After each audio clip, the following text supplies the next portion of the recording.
ਮਿੰਟੂ ਜੀ, ਗੱਲ ਇੱਥੋਂ ਸ਼ੁਰੂ ਕਰੀਏ। ਮਾਫੀਆ ਦਾ ਕਹਿਰ ਪੰਜਾਬ ਦੇ ਵਿੱਚ, ਇਹਦੇ ਬਾਰੇ ਖਬਰਾਂ ਬਹੁਤ ਆਉਂਦੀਆਂ ਨੇ, ਪਰ ਡੀਐਸਪੀ ਦੀ ਮੌਤ ਹੋ ਗਈ ਹੈ ਜੀ। ਉਸਨੂੰ ਡੰਪਰ ਥੱਲੇ ਦਰੜ ਕੇ ਮਾਰ ਦਿੱਤਾ ਗਿਆ ਜੀ।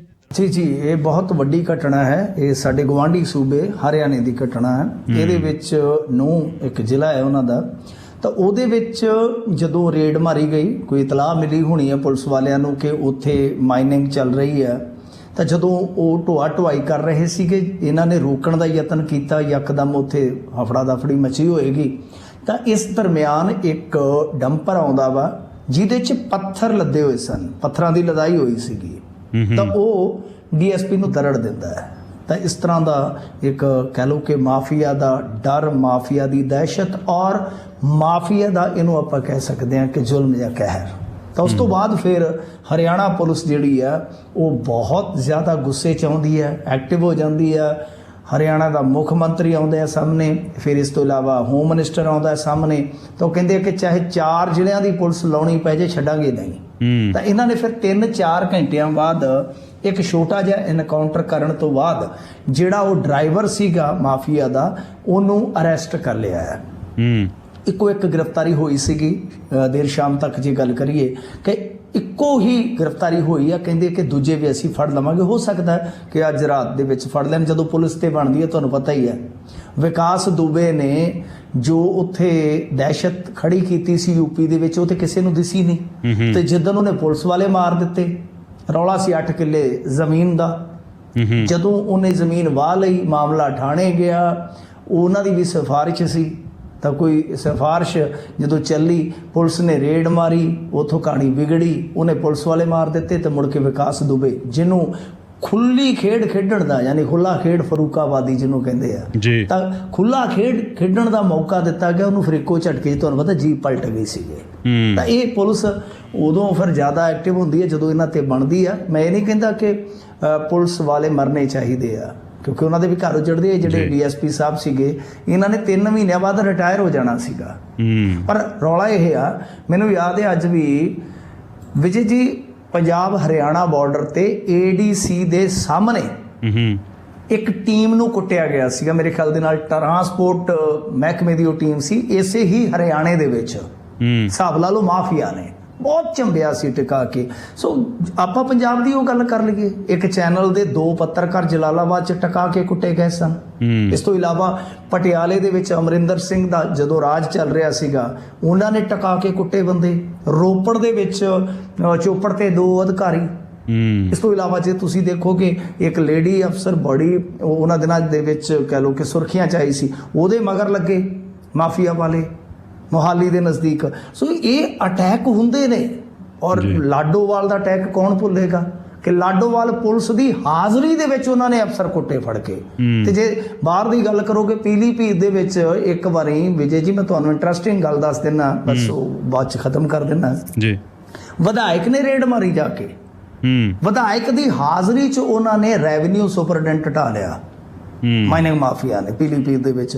ਉਹ ਛੱਤਰ ਮਾਰੇ, ਉਹ ਛੱਤਰ ਮਾਰੇ, ਰਹਿ ਰੱਬ ਦਾ ਨਾਂ। ਬਾਅਦ 'ਚ ਵਿਧਾਇਕ ਨੂੰ ਧਰਨੇ ਤੇ ਬੈਠਣਾ ਪਿਆ ਕਿ ਮੈਨੂੰ ਨਿਆਂ ਦਿਓ ਬਾਈ। ਲੈ ਕੇ ਤੇ ਵਿਚਾਰਿਆਂ ਨੂੰ ਮੈਂ ਗਿਆ ਸਾਂ।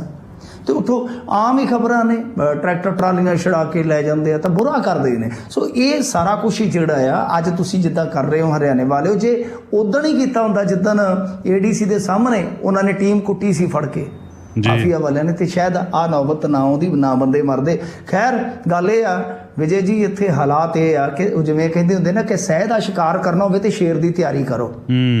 ਪਰ ਇੱਥੇ ਰੌਲਾ ਸ਼ੇਰ ਦੀ ਤਿਆਰੀ ਤੇ ਨਸਵਾ ਕਰਨੀ ਆ। ਇਹ ਪਿਸਤੌਲ ਦੀ ਥਾਂ ਤੇ ਲਾਇਸੈਂਸ ਦੇ ਦਿੰਦੇ ਨੇ ਕਿ ਸ਼ੇਰ ਨੂੰ ਦਿਖਾ ਦੀ ਕਿ ਹੈਗਾ ਸਾਡੇ ਕੋਲ। ਸੋ ਇਹ ਹਾਲਾਤ ਨੇ। ਜਿਹੜਾ ਮਾਫੀਆ ਤੁਹਾਨੂੰ ਪਤਾ ਰਸੂਖਦਾਰੀ ਦੀ ਛਤਰ ਛਾਇਆ ਹੇਠ ਵੱਧਦਾ, ਤਾਂ ਉਹ ਫਿਰ ਬੇਖੌਫ ਹੋ ਜਾਂਦਾ ਹੈ। ਜਦੋਂ ਰਸੂਖਦਾਰੀ ਕਿਸੇ ਨੂੰ ਬਚਾਉਂਦੀ ਹੈ, ਕਿਸੇ ਨੂੰ ਛਤਰੀ ਦਿੰਦੀ ਹੈ, ਤਾਂ ਉਹਦੇ 'ਚ ਬੁਜ਼ਦਿਲ ਬੰਦਾ ਵੀ ਬਹਾਦਰ ਬਣ ਜਾਂਦਾ ਹੈ। ਤਾਂ ਇਹ ਜਦੋਂ ਤੱਕ ਨੈਕਸਸ ਟੁੱਟਦੇ ਨਹੀਂ, ਜਦੋਂ ਤੱਕ ਪੋਲੀਟੀਕਲੀ ਸ਼ੈਲਟਰਿੰਗ ਜਿਹੜੀ ਉਹ ਬੰਦ ਨਹੀਂ ਹੁੰਦੀ, ਇਹ ਘਟਨਾਵਾਂ ਵਾਪਰਨਗੀਆਂ। ਮਿੰਟੂ ਜੀ, ਜਦੋਂ ਖੇਤੀ ਕਾਨੂੰਨ ਰੱਦ ਕੀਤੇ ਗਏ ਸੀ, ਉਸ ਤੋਂ ਬਾਅਦ ਫਿਰ ਇੱਕ ਗੱਲ ਚੱਲੀ ਸੀ ਵੀ ਸਰਕਾਰ ਨੇ ਇੱਕ ਕਮੇਟੀ ਬਣਾ ਦੇਣੀ ਹੈ ਸੋ ਦੈਟ ਇਹਦੇ ਉੱਪਰ ਹੋਰ ਸਟੱਡੀ ਕੀਤੀ ਜਾ ਸਕੇ। ਹੁਣ ਜਿਹੜੇ ਕਮੇਟੀ ਦੇ ਮੈਂਬਰ ਨਿਯੁਕਤ ਕੀਤੇ ਗਏ ਨੇ ਕੇਂਦਰ ਵੱਲੋਂ, ਉਹ ਤਾਂ ਸਾਰੇ ਉਹੀ ਵਿਅਕਤੀ ਨਹੀਂ ਜਿਹੜੇ ਜਦੋਂ ਖੇਤੀ ਕਾਨੂੰਨ ਲਾਗੂ ਹੋਣ ਦੀ ਗੱਲ ਹੋ ਰਹੀ ਸੀ ਜਾਂ ਲਾਗੂ ਕਰ ਦਿੱਤੇ ਗਏ ਸੀ, ਉਹ ਤਾਂ ਉਹਦੇ ਹੱਕ ਵਿੱਚ ਨਿੱਤਰ ਰਹੇ ਸੀ ਸਾਰੇ ਜਣੇ ਇੱਕ ਤਾਂ ਹੈ ਨਾ ਮਿਰਜ਼ਾ ਗਾਲਬ ਜੀ, ਇੱਕ ਬੜੇ ਅਜ਼ੀਜ਼ ਸ਼ਾਇਰ ਹੋਏ ਨੇ ਮਿਰਜ਼ਾ ਸਲਾਮਤ। ਮਿਰਜ਼ਾ ਸਲਾਮਤ ਦਾ ਵੀਰ ਉਹਨਾਂ ਦਾ ਨਾਮ ਸੀ ਸ਼ਾਇਦ ਪੂਰਾ। ਤੇ ਉਹਨਾਂ ਨੇ ਇੱਕ ਬੜੀ ਖੂਬਸੂਰਤ ਗੱਲ ਲਿਖੀ ਸੀ, ਮੈਨੂੰ ਯਾਦ ਆ ਗਈ ਕਿ ਦਿਲ ਸਾਫ਼ ਹੋ ਕਿਸ ਤਰ੍ਹਾਂ ਕਿ ਇਨਸਾਫ ਨਹੀਂ। दिल साफ हो किस तरह के इंसाफ नहीं है, इंसाफ हो किस तरह के दिल साफ नहीं है जी। गल तो ये आ ਨੀਅਤ ਸਾਫ਼ ਨਹੀਂ ਹੈ, ਇੱਥੇ ਦਿਲ ਸਾਫ਼ ਨਹੀਂ ਹੈ। ਤਾਂ ਆਪਾਂ ਨੂੰ ਬਿਲਕੁਲ ਜਿੱਦਾਂ ਤੁਸੀਂ ਕਿਹਾ ਬੜੀ ਦਰੁਸਤ ਗੱਲ ਕੀਤੀ ਹੈ ਤੁਸੀਂ, ਬੜੀ ਤੁਹਾਡੀ ਵੀ ਪਕੜ ਜਿਹੜੀ ਹੈ ਖਬਰਾਂ ਤੇ ਬੜੀ ਅੱਛੀ ਹੈ।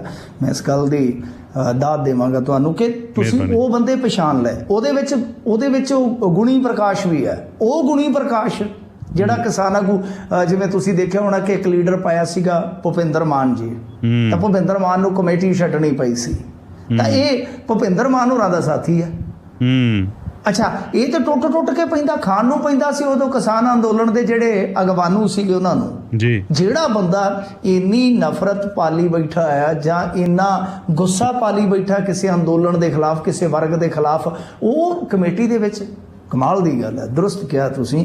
ਤਾਂ ਬਿਲਕੁਲ ਅਸਹਿਮਤੀ ਡੇ 1 ਤੋਂ ਹੀ ਸੀਗੀ, ਤਾਂ SKM ਨੇ ਰੱਦ ਕਰ ਦਿੱਤਾ ਇਸ ਨੂੰ ਸਾਰੇ ਨੂੰ ਕਿ ਬਈ ਅਸੀਂ ਇਹਦੇ ਵਿੱਚ ਨਹੀਂ ਆ, ਅਸੀਂ ਇਹਦੇ ਵਿੱਚ ਸਹਿਮਤ ਹਾਂ ਹੀ ਨਹੀਂ।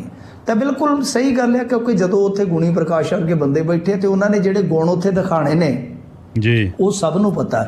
ਤਾਂ ਖੈਰ ਪੰਜਾਬ MSP ਦੀ ਜੇ ਆਪਾਂ ਗੱਲ ਕਰੀਏ, MSP ਕਿਉਂ ਜ਼ਰੂਰੀ ਹੈ ਉਹਦਾ ਮੈਂ ਤੁਹਾਨੂੰ ਇੱਕ ਛੋਟਾ ਜਿਹਾ ਮਿਸਾਲ ਦੇ ਦਿੰਦਾ ਵਾਂ ਕਿ ਬਿਹਾਰ ਦੀ ਓਪਨ ਮਾਰਕੀਟ ਦੀ ਇਹ ਮਿਸਾਲ ਦਿੰਦੇ ਆ। ਜਦੋਂ ਵੀ ਤੁਹਾਨੂੰ MSP ਤੇ ਕਿਤੇ ਵੀ ਕੋਈ ਟੱਕਰੇ ਬੰਦਾ ਸਪੋਰਟਰ ਤਕੜਾ, ਤਾਂ ਇਹ ਜਿਹੜਾ ਮੈਂ ਤੁਹਾਨੂੰ ਫੈਕਟ ਦੱਸਾਂਗਾ ਕੋਟ ਕਰ ਦੇਣਾ।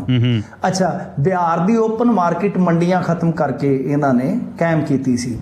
ਅੱਜ ਦੀ ਤਾਰੀਖ ਦੇ ਵਿੱਚ ਪਿਛਲੇ ਸਾਲ ਦਾ ਡਾਟਾ ਚਲੋ ਮੰਨ ਲਓ ਕਿ ਥੋੜਾ ਬਹੁਤਾ ਇੱਧਰ ਹੋ ਜਾਏਗਾ, ਤਾਂ ਉਹਨਾਂ ਦੇ ਕਿਸਾਨ ਦੀ ਐਵਰੇਜ ਐਨੂਅਲ ਇਨਕਮ ਕਿੰਨੀ ਹੈ? 45,000 ਦੇ ਕਰੀਬ ਜੀ, ਜਿੱਥੇ MSP ਨਹੀਂ ਓਪਨ ਮਾਰਕੀਟ ਹੈ। ਤੇ ਸਾਡੇ ਇੱਧਰ ਕਿੰਨੀ ਹੈ? 2,30,000 ਰੁਪਇਆ ਪੰਜਾਬ ਦੇ ਕਿਸਾਨ ਦੀ। ਇਹ MSP ਦਾ ਫਰਕ ਹੈ। ਹਰਿਆਣੇ ਚ ਕਿੰਨੀ ਹੈ? 1,80,000। ਇਹ MSP ਦਾ ਫਰਕ ਹੈ। ਸੋ ਇਸ ਕਰਕੇ MSP ਬਹੁਤ ਜ਼ਰੂਰੀ ਆ। ਤਾਂ MSP ਵਰਗਾ ਮੁੱਦਾ ਜਿਹਦੇ ਤੇ ਬੜੀ ਕਹਿ ਲਈਏ ਕਿ ਗਹੀਨਤਾ ਦੇ ਨਾਲ, ਮਹੀਨਤਾ ਦੇ ਨਾਲ ਵਿਚਾਰ ਹੋਣ ਦੀ ਜ਼ਰੂਰਤ ਆ ਕਿ ਬਈ ਕਿੰਨਾ ਕੁ MSP ਦਿੰਨੇ ਆ।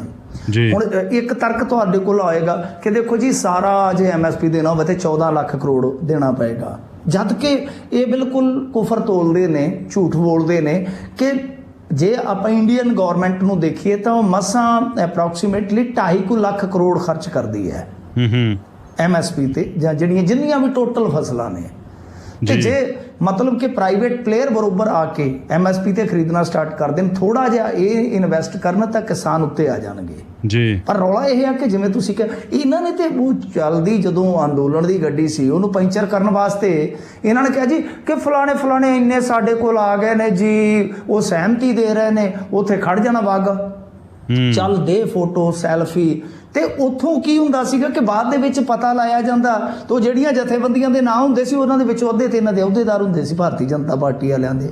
ਇਹਨਾਂ ਦੇ ਤਾਂ ਆਪਣੇ ਕਿਸਾਨ ਸੰਗਠਨ ਆ। ਸੋ ਬਿਲਕੁਲ ਇਹ ਨਵੇੜਾ ਨਹੀਂ ਹੋਣਾ। ਇਹਦੇ ਵਿੱਚ ਇਹਨਾਂ ਨੇ ਝਿੜਾ ਇਹ ਕੀਤਾ ਵਾ ਕਿ ਦੇਖੋ ਇਹਨਾਂ ਨੇ ਚੱਲਦੇ ਸੈਸ਼ਨ ਦੇ ਵਿੱਚ, ਜਿਵੇਂ ਆਪਾਂ ਨੂੰ ਸਭ ਨੂੰ ਪਤਾ ਹੈ ਕਿ ਲੋਕ ਸਭਾ ਦਾ, ਰਾਜ ਸਭਾ ਦਾ ਮੌਨਸੂਨ ਸੈਸ਼ਨ ਚੱਲ ਰਿਹਾ, ਤਾਂ ਇਹਨਾਂ ਚੱਲਦੇ ਸੈਸ਼ਨ ਦੇ ਵਿੱਚ ਆਪਣੀ ਜਾਨ ਜੀ ਛੁਡਾ ਲਈ ਆ ਕਿ ਦੇਖੋ ਜੀ ਅਸੀਂ MSP ਤੇ ਕਮੇਟੀ ਬਿਠਾਲ ਦਿੱਤੀ ਹੈ, ਜਦ ਕਿ ਉਹ ਬਿਲਕੁਲ ਇੱਕ ਫਾਰਮੈਲਿਟੀ ਹੈ, ਜਾਂ ਕਹਿ ਲਓ ਕਿ ਇੱਕ ਤਰਫਾ ਇਹਨਾਂ ਨੇ ਵਧਣਾ ਹੈ। ਨਹੀਂ ਤਾਂ ਫਿਰ ਪੰਜਾਬ ਦੀ ਹਿੱਸੇਦਾਰੀ ਤੋਂ ਬਗੈਰ ਕੋਈ MSP ਤੇ ਕਮੇਟੀ ਮੇਰੇ ਖਿਆਲ ਦੇ ਨਾਲ ਉਹ ਤੇ ਕਦੇ ਵੀ ਜਸਟੀਫਾਈਬਲ ਹੋ ਹੀ ਨਹੀਂ ਸਕਦੀ। ਜੀ। ਅੱਛਾ, ਇਹ ਦੱਸੋ ਕੱਚੇ ਮੁਲਾਜ਼ਮਾਂ ਨੂੰ ਪੱਕੇ ਕਰਨ ਵਾਲੀ ਗੱਲ ਤੇ ਜਿਹੜਾ ਐਲਾਨ ਹੋਇਆ ਸੀ ਤੇ ਉਹਨੂੰ ਲੈ ਕੇ ਪੋਸਟਰ ਵਗੈਰਾ ਵੀ ਲੱਗ ਗਏ ਸੀ ਜੀ। ਹੁਣ ਜਿਹੜੀ ਸਬ ਕਮੇਟੀ ਬਣਾਈ ਗਈ ਹੈ ਕੱਚੇ ਮੁਲਾਜ਼ਮਾਂ ਨੂੰ ਪੱਕੇ ਕਰਨ ਵਾਲੀ, ਉਹ ਹੈਰਾਨ ਹੈ ਵੀ ਚੱਲ ਕੀ ਰਿਹਾ। ਸੋ ਇਹ ਦੱਸਿਓ ਮਿੰਟੂ ਜੀ ਵੀ ਚੱਲ ਕੀ ਰਿਹਾ। ਮੈਂ ਕਿਹਾ ਪੋਸਟਰਾਂ ਦੀ ਤੁਸੀਂ ਗੱਲ ਕੀਤੀ, ਪੋਸਟਰ ਵੀ ਦੋ ਤਰ੍ਹਾਂ ਦੇ, ਇੱਕ ਚੰਨੀ ਵਾਲੇ ਪੋਸਟਰ ਕਹੇ ਜਾਂਦੇ ਆ, ਇੱਕ ਮਾਨ ਵਾਲੇ ਪੋਸਟਰ ਕਹੇ ਜਾਂਦੇ। ਦੋਨੇ ਪੋਸਟਰ ਬਹੁਤ ਚੇਪਦੇ ਸੀ ਜੀ।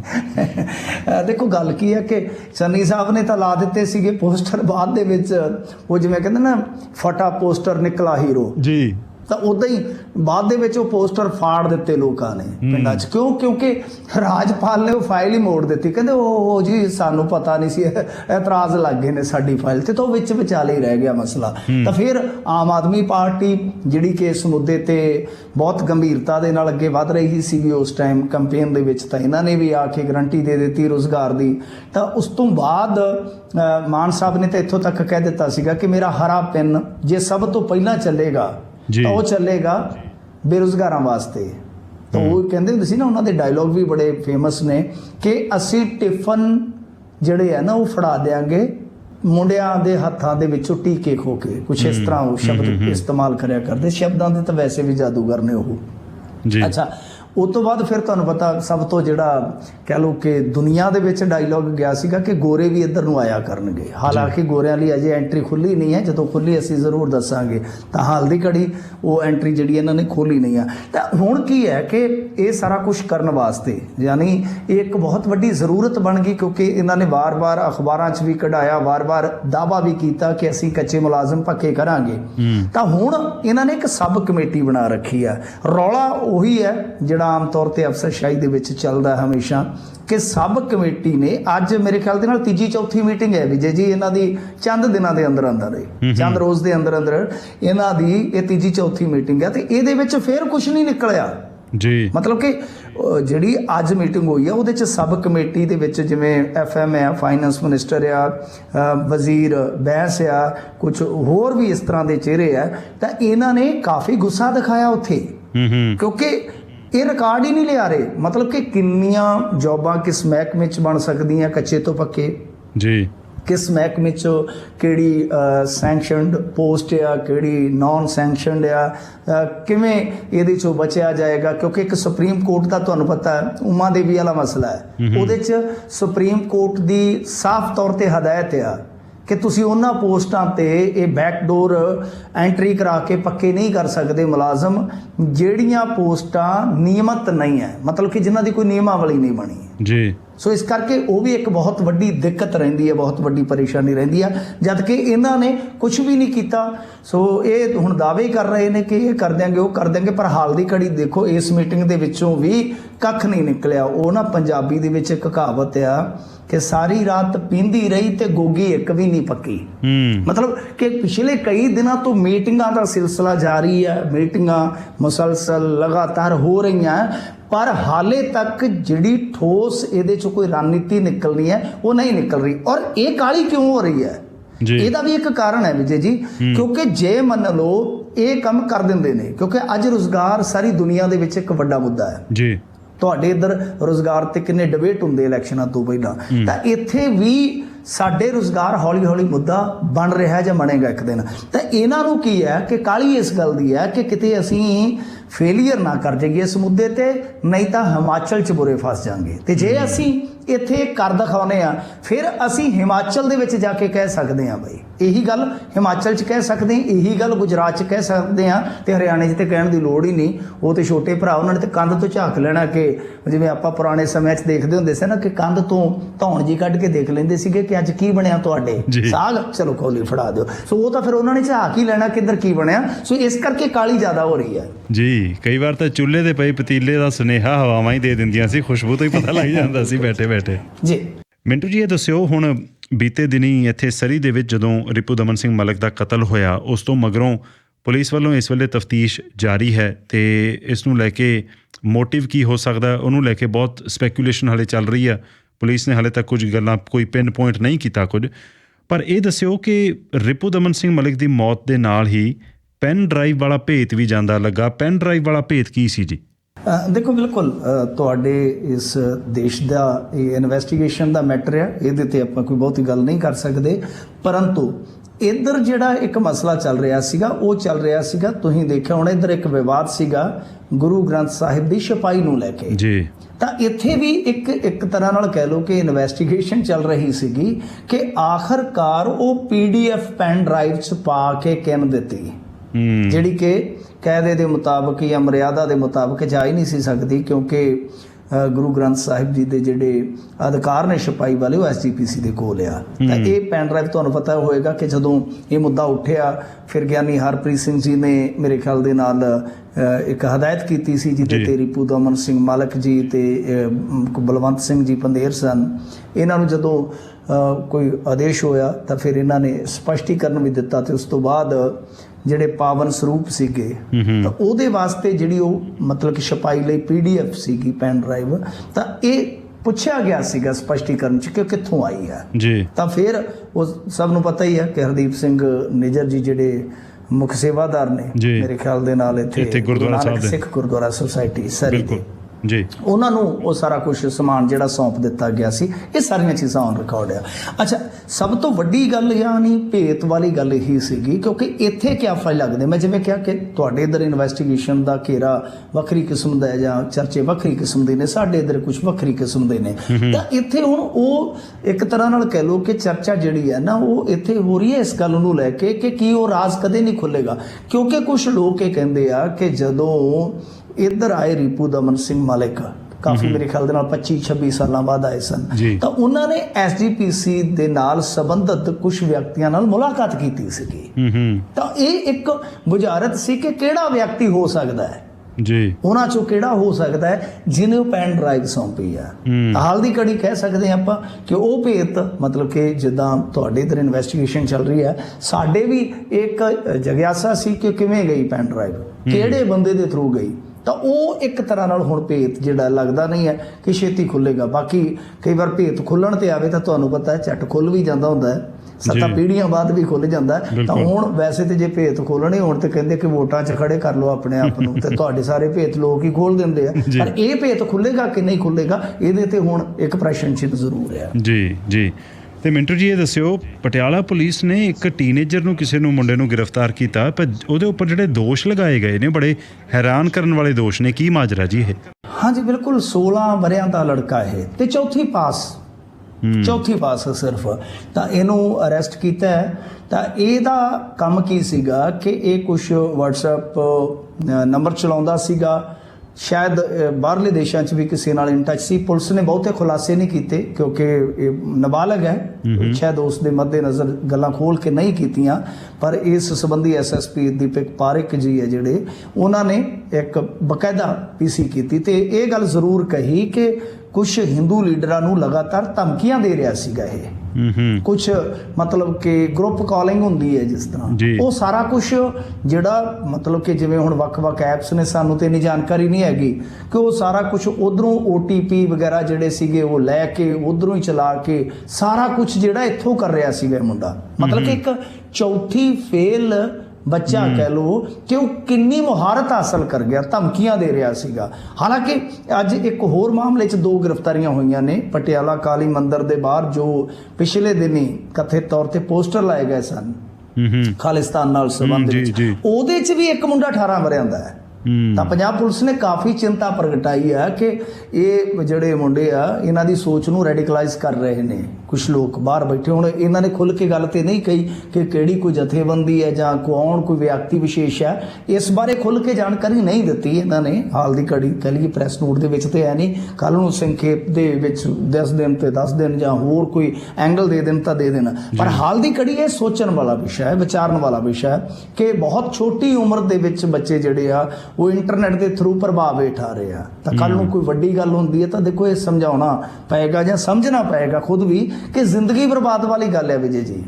ਇੱਕ ਪੈਰ ਤੁਹਾਡਾ ਥਿੜਕ ਗਿਆ, ਹੁਣ ਇਹਨਾਂ ਤੇ ਪਰਚੇ ਹੋ ਜਾਣੇ ਆ, ਕੇਸ ਇਹਨਾਂ ਦੇ ਇੱਥੇ ਤੁਹਾਨੂੰ ਪਤਾ ਇੰਡੀਆ 'ਚ 10-10 ਸਾਲ ਮੁੱਕਦੇ ਨਹੀਂ ਹੈ ਜੀ, 10-10 ਸਾਲ।